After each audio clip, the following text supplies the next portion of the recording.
This marketing research lecture is about descriptive research.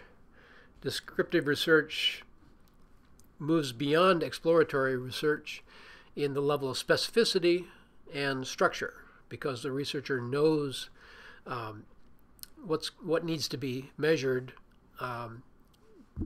The items, or the measurement items, are specific in nature and organized in a fairly straightforward way.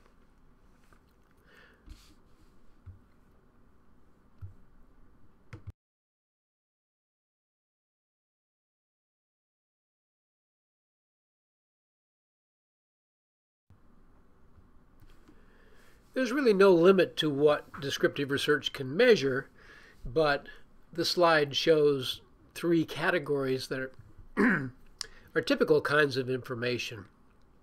The first is respondent characteristics. So these are measures of people, usually consumers, such as demographics. Demographics are objective measures of people: age, sex, religion, home address, occupation, etc. Ownership of products. Do you own a Honda? Do you own a Toyota? Do you own a pair of Wrangler jeans? Media habits are used to describe where people would be exposed to commercial messages. What television shows do you watch? What websites do you visit? What magazines do you read? And psychographics. So psychographics are measures of less objective characteristics than demographics. Psychographics are partly personality, partly opinion. They're often called AIOs, which stands for attitude, interest, and opinion. Some typical measures of some typical psychographics listed here are innovativeness, risk-taking, and inner versus other directedness. So inner other directedness is a personality trait that measures how much a person takes his guidance from other people. So an inner directed person has a clear set of guidelines for what's appropriate, and an other directed person tends to look around and see what other people expect of him or her. Second category is beliefs, attitudes, and intentions. An overriding paradigm in research is this model of consumer behavior that people perform behaviors that they intend to perform, working backwards here, and the intention to perform a given act, to buy a certain brand, for example, is determined by relative attitudes toward alternatives, relative attitudes toward brands, for example, and that those attitudes in turn can be understood in terms of specific beliefs about attributes of products. And there are standard measures of beliefs, attitudes, and intentions. And finally, product-related variables. There are a number of these, including use level. How many times do you buy this in a month? How many times do you use it? And then often those responses are categorized into heavy users, moderate users, light users, for example.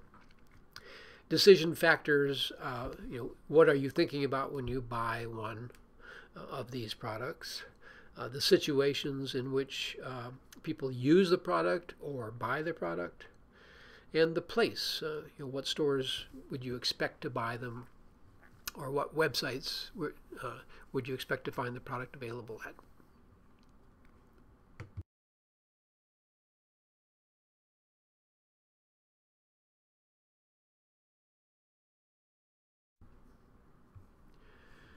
Survey types or survey methods.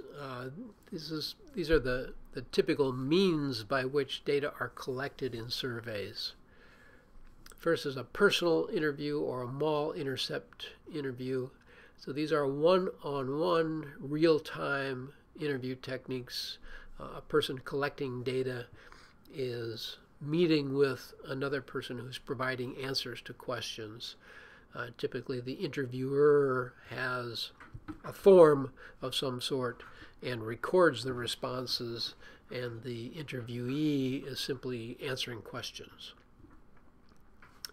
Telephone interview, of course, done over the telephone. So again, the interviewer, the researcher, has a form. The obvious distinction here is it's not face-to-face. It is real time, but because it's not face-to-face, there are certain limits on what can be done. Very difficult to read nonverbal responses over the telephone. There are some advantages to telephone interviews as well. Mail interview, where a form is sent in the mail and the interviewee fills out the form and mails it back, or could be faxing it back perhaps. So this is not face-to-face, and it is not done in real time. One of the major advantages of a mail interview is that the respondent can work on it at his own schedule. And finally, email or internet interviews, which have the same advantage of the mail interview in that a respondent can go to the link and work on it whenever he's free. In some cases, can stop partway through and come back to finish it at a later point. And has a distinct advantage over mail interviews in that, well, two advantages: much less expensive and typically much quicker if people are willing to respond, because you don't have that 6 days or so of mail transit.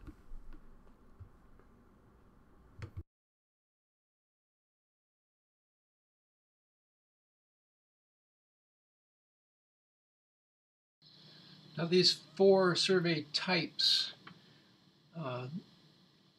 differ on the following dimensions, as well as some others, but these are the most important.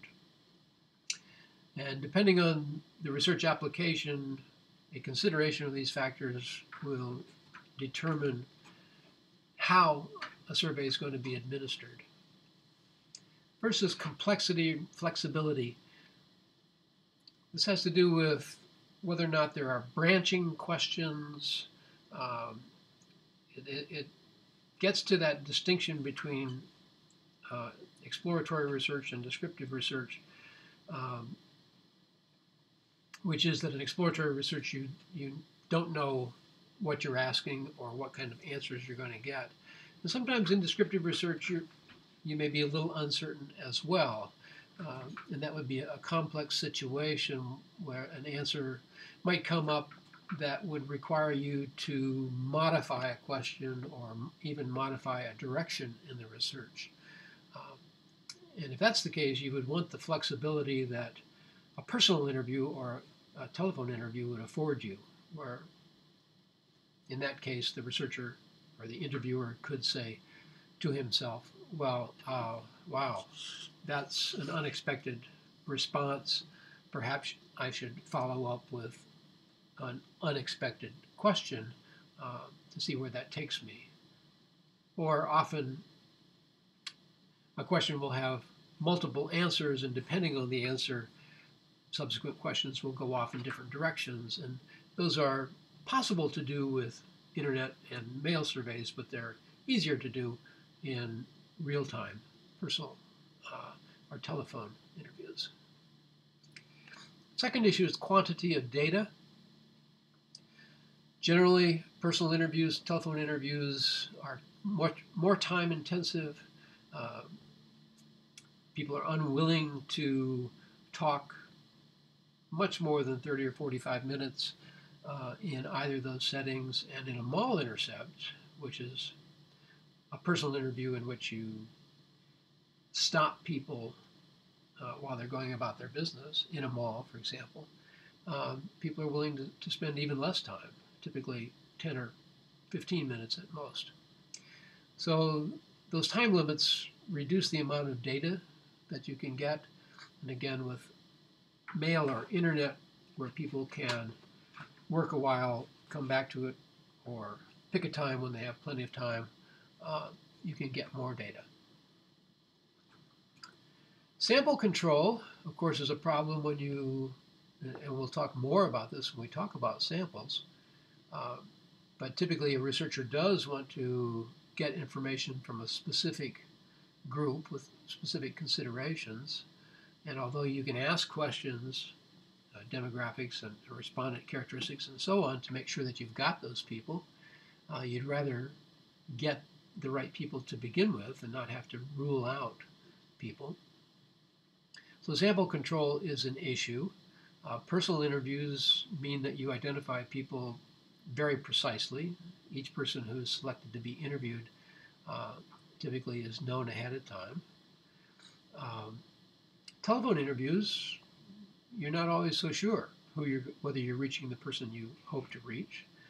Mail interviews, you're not at all sure who is responding. And internet interviews, although you have a personal internet address, still no guarantee that it's not a family member or a colleague or an underling in organizational research who's responding. Quality of the data refers to your confidence that the data are valid and accurate responses. And again, with personal face-to-face interviews, you are much more confident that you're getting the right answers. If you have any doubt about it, you can follow up and clarify answers. You can assure that people respond to every question. With mail and internet interviews, you give up that sort of quality assurance. Response rate refers to the proportion of people who complete or partially complete surveys out of the number that are contacted initially. So if you send out 100 surveys and you get 80 completed, that's a response rate of 80%.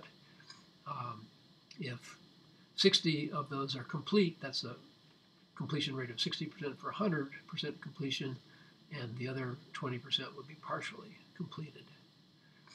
You get higher response rates, again, when you are contacting people directly. They're much less likely to turn you down in a face-to-face situation or even a telephone call if you reach the person that you're trying to reach than when you mail them or you try to contact them with an internet address. So response rates with personal interviews sometimes can approach 100%, and at the other end, response rates with a mail interview and internet interviews can approach 2 or 3%. So a huge difference in response rates. Speed to complete the study, of course, is how long it takes from the beginning, starting the research, to the time the research, all the data are collected. And this is a little bit complicated because of this response rate problem. So mail surveys have a clear length of time to completion dictated by the time it takes to mail something and get it back. So the very fastest that a mail survey could be done is a week. You sort of assume it's going to take 3 days to get the survey out, 1 day to get it completed, and 3 days to get it back. But because people may let interviews sit on their desks for weeks even, the response rate may be much longer than that.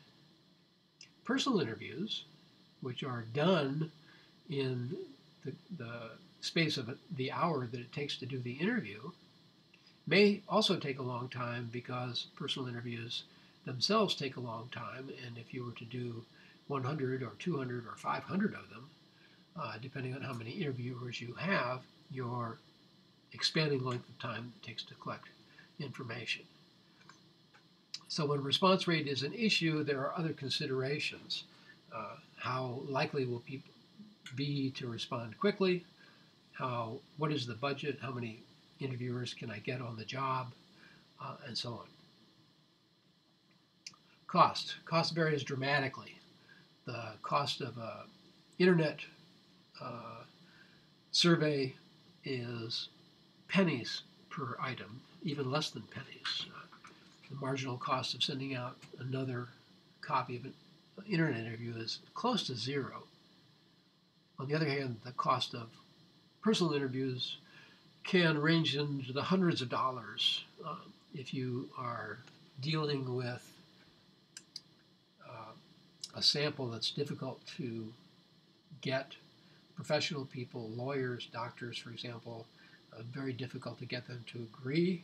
Often you have to offer huge incentive.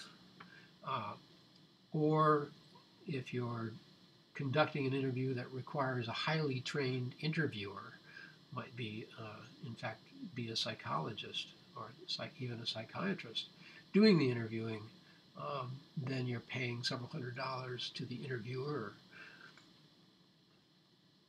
With mall interviews and mail interviews falling in between. Mail interviews generally range a couple dollars per person. But again, recall that the response rates can be quite low, so the costs of a completed survey go up. And then different uses for the interviews, for these surveys. Some surveys are intended to predict product use. Some are simply routine tracking surveys to measure beliefs and attitudes. Some are highly specialized measures, for example, of brain activity in response to advertising. And clearly, the techniques will vary depending on the needs of the researcher.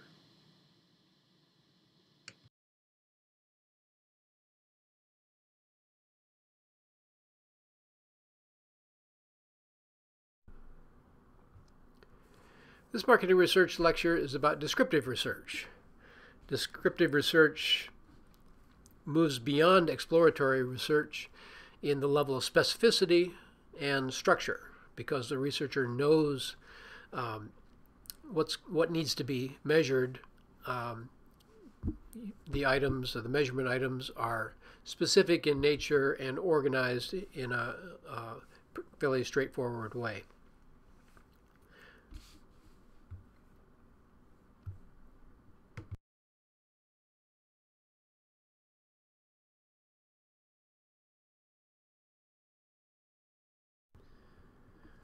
So a bit more detail on each of these four types. Personal interviews, mall intercept interviews. Again, a personal interview, typically the interviewer goes to the interviewee, goes to a consumer's home, goes to a worker's office. Mall intercept gets its name from the practice of stopping people while they're in the mall. Often the researcher would have either a booth or at minimum a desk, sometimes a small room that the research firm is renting. Mall intercepts sometimes can present people with products or even advertisements, and then ask people to complete a survey. So in each of these dimensions, on the complexity, flexibility dimension, as I say, it's excellent. It allows the questioner to probe and to adjust on the fly. Quantity of data is very good if the personal interview is in a home or office, less so in a mall. Sample control, it varies. As I say, it can be very good if you're doing personal interviews. In a mall intercept, it's not so good. You don't have as much control. You choose the location, whether it's a mall or a street corner or whatever, based on some general demographics or respondent characteristics, but you don't have great control over that. You can't make people stop, and the people who don't stop may be very different from the people who do stop. and you tend to get groups of people who stop together, which means that you're getting a bunch of people that are probably fairly similar. Quality of data, there are some problems. You can monitor the way people are responding, and that's very good. There are, of course, some social biases due to the fact that it's an interaction. People may be less willing to admit to certain behaviors or beliefs when they're facing somebody than they would be on a more anonymous technique. And the interviewer can be more influential in a face-to-face situation than you would be with a more standardized mail survey or internet survey. Response rates, as I say, tend to be very good. People are less likely to refuse or to be incomplete. Generally, the speed is faster than mail, but slower than phone or internet. Costs can be very high. They're not so high for mall intercepts, which is one of the reasons mall intercepts tend to be popular. Mall intercepts, you often don't need any incentive. You may get enough people who are willing to stop just to chat. If you do offer an incentive, it tends to be pretty modest. And the uses, they're very good for complex situations. Mall intercepts have been traditionally very popular for concept tests. A concept test is when you're trying to get responses to a new product idea.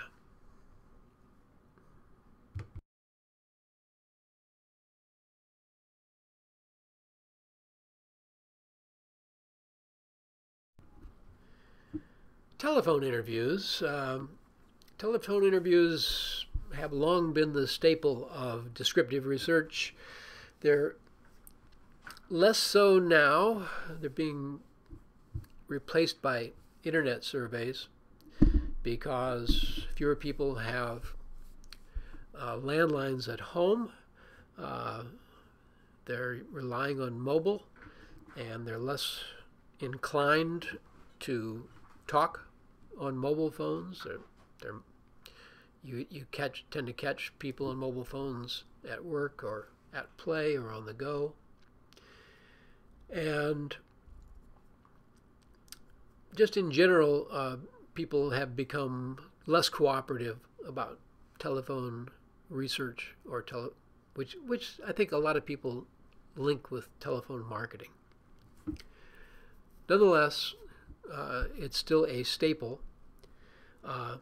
It's very good in terms of complexity. It isn't quite as good as personal interviews because you don't have the visuals, but again, it is real time and the interviewer can be responsive.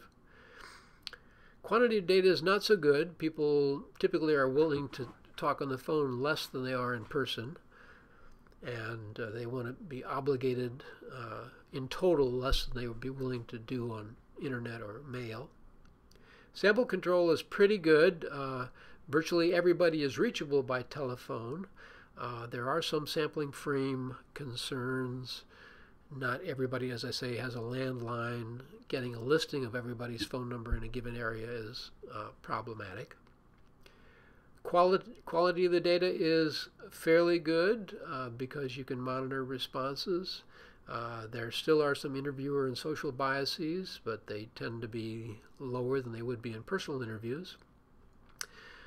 Giving financial data is often a problem. People are willing to, often unwilling to offer financial or give up financial data over the telephone. Response rates are pretty good, as I say, in general trending down as people become less willing to participate in telephone interviews in general. The speed is very good. Often these surveys are done with dozens of interviewers and with a bank of telephones, and data can be collected from a large sample in a few days. Costs are intermediate, obviously much less than they would be in personal interviews and considerably higher than they would be with mail or internet. The costs of the total project depend very much on how many times you have to call back to get the sample that you want. It's very useful when you want to do a geographically dispersed survey.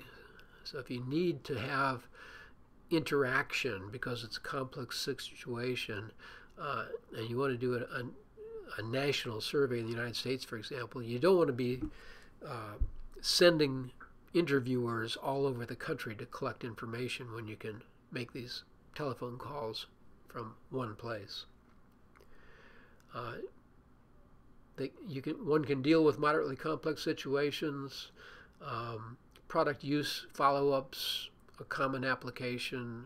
People buy a product and shortly thereafter they get a telephone interview to find out how satisfied they are with it and how they're using the product. Day after recall advertising is another very common sort of traditional application of telephone surveys. So an ad is run on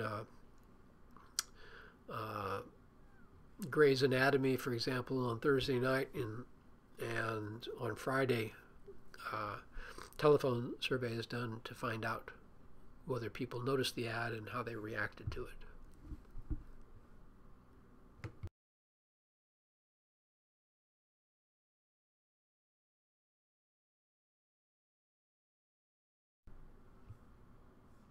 Mail surveys. Another traditional interviewing technique that is increasingly being replaced by internet. Mail's chief advantage is its low cost. So in terms of complexity and flexibility, it's fairly limited. You're not there. You can't check people's responses in real time. You cannot elaborate on the questions. You cannot evaluate responses as they're being supplied. You are quite limited in the images that you can portray, the kinds of help. You can't obviously provide any audio cues to help people respond. The quantity of data is intermediate. People will fill out a longer questionnaire on their own than they will on a telephone survey, but not really quite as long as they would on an internet, and certainly they won't spend as much time with you as they would in a personal interview. Sample control is problematic both because of the sampling frame and the unknown respondent. So in terms of identifying a mailing address for people, that's not perfect, and knowing who filled out the form is an even bigger problem. Quality of data, mixed. You can't monitor, as I say, or get feedback. On the other hand, you have the advantage in that there's no interviewer bias, so you can be more successful asking questions that might be embarrassing, asking about sexual activity or drug use or alcohol consumption, for example,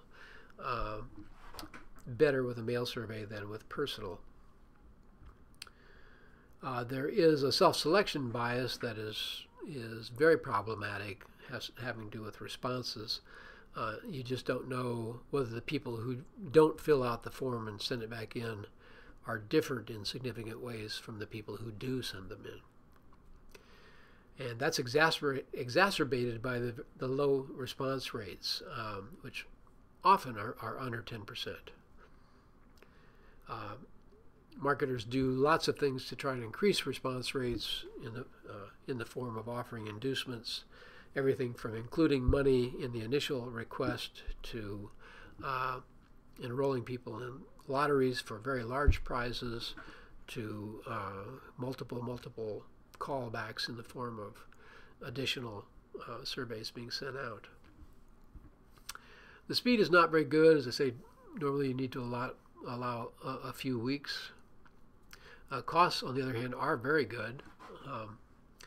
Around $1 per survey covers well, a little bit more than that now, because you almost always want to include um, a stamp for returning the survey. In terms of uses, again, it's very useful for geographically dispersed sample. It's useful for simple situations. It can be very useful if you're trying to reach professionals who are jealous about their time, if it's a topic that they're interested in, and if they see that the time versus the effort, time and effort that they have to put into it are not so great relative to how interested they are in the topic.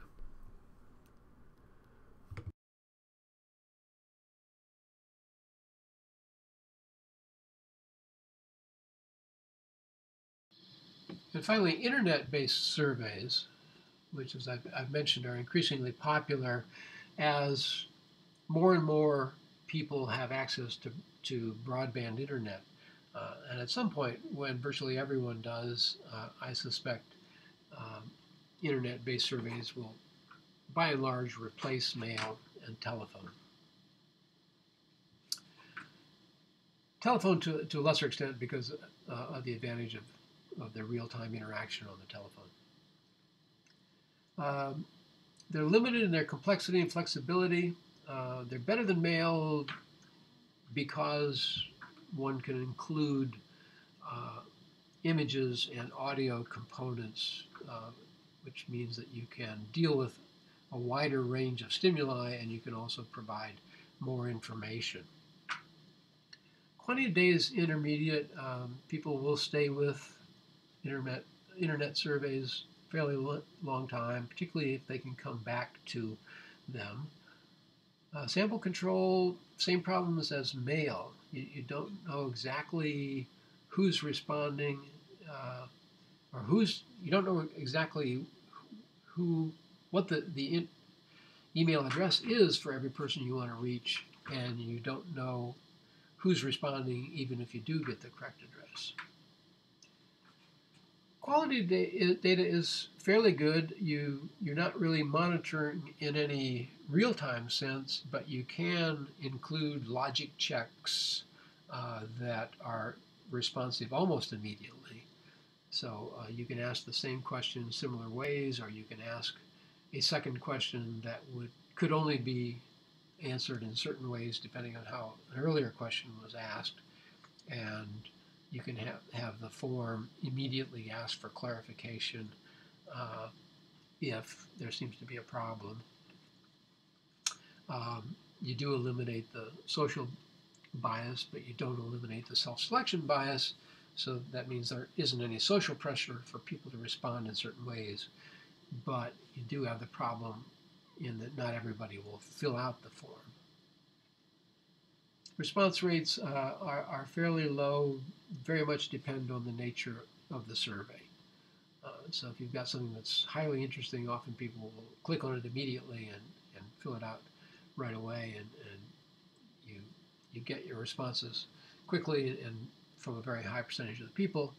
If it's more generic, you get a very, very low response rate, and people will put it off for a long time.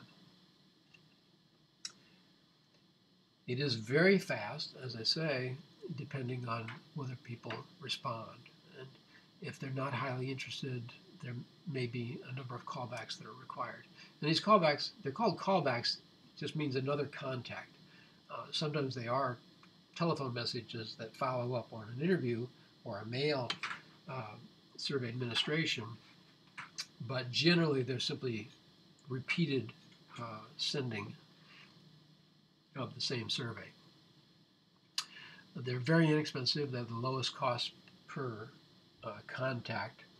And again, they're very useful for geographically dispersed samples. For any large sample, they're commonly used for brand profiles, that is, getting brand attitude measures, and again, for product use follow-ups, particularly in the tech sector. So if you buy an electronics product, for example, you almost expect to get an internet survey in the next few weeks.